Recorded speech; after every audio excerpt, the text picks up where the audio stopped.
Ər arvaddan narazıdır, arvad getsin nə qədər namaz qılsın qəbul deyil.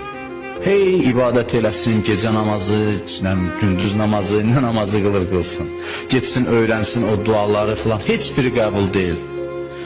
Fərqi yoxdur, kişiyə qadın bir-birinə zülm eləyibsə,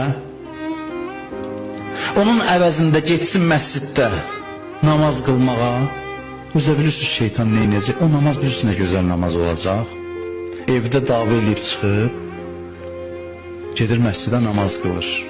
Gözünün yaşı bəlkə dayanmayacaq, hallı, gözəl namaz qılacaq.